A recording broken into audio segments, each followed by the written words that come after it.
Badımcan yemeği severler. Bugün şanslı gününüzdəsiz. Çünkü size çok dadlı bir badımcan yemeği ile gelmişəm. Talış mətbəxinin ən dadlı yeməklərindən biri olan badımcan sırdağı hazırlayırıq. Bunun için videoda gördüğünüz şekilde badımcanlarımı dört tərəfindən soyuram və daha sonra isə hissələrə ayırıram badımcanı bölmədən. Balaca hissələrə ayıram. Siz zövqünüzə uyğun olaraq istəsəniz tam parça hissələrə də ayıra bilərsiniz. Amma mən badımcan bütün formada qalmağını istədim. Belə daha xoş mənə görünür. O səbəbdən də videoda gördüyünüz şəkildə sadəcə içini kəsdim. Tam bədənini ayırmadım. Daha sonra isə kəsmiş olduğum badımcanı yaxşıca duzlayıram və 2-3 saat duzunun, acı suyunun getməsi üçün bir qıraqda saxlayıram.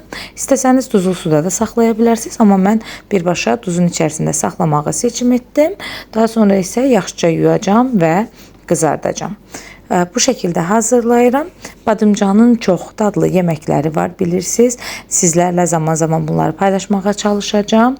Ən qəşənglərindən biri badımcan turşusudur. Çalışacağım mütləq bu il onun reseptini sizinlə paylaşım.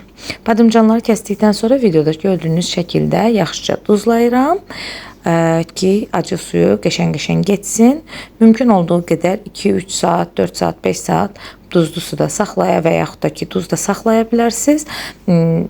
Çox qalmağı daha yaxşı acısının çıxmağına səbəb olacaq.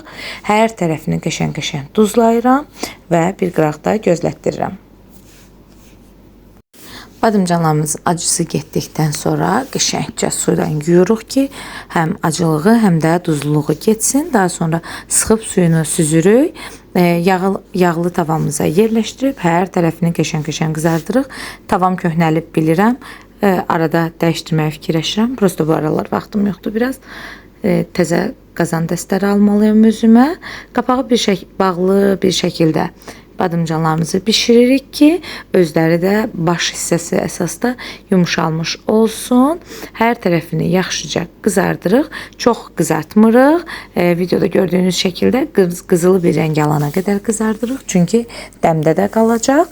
Daha sonra isə üzərinə pomidor və sarımsaqlarımızı əlavə edirik. Pomidorları mən halqa şəklində kəsməyi seçim etdim. İstəsəniz kubik-kubikdə doğraya bilərsiniz. Sizə qalmış bir şeydə. Yeməyimə əlavə duz dökmürəm. Badımcanlar kifayət qədər duzludur və pomidor sarımsağı düzdükdən sonra təxminən yarım armudu stakanda su əlavə edib 40-45 dəqiqə dəmdə saxlayıram. Yeməyimizin üzərinə istəsəniz cəfər əlavə edə bilərsiniz. Mən çox da yaraşdırmadığım üçün əlavə etmirəm, amma orijinal reseptdə cəfəri də mövcuddur. Siz də ağız dadınıza uyğun olaraq əlavə edib etməyə bilərsiniz. Sizə qalıb. Hazırlayan hər kəsə indidən nuş olsun. Hazırlaması çox asandır.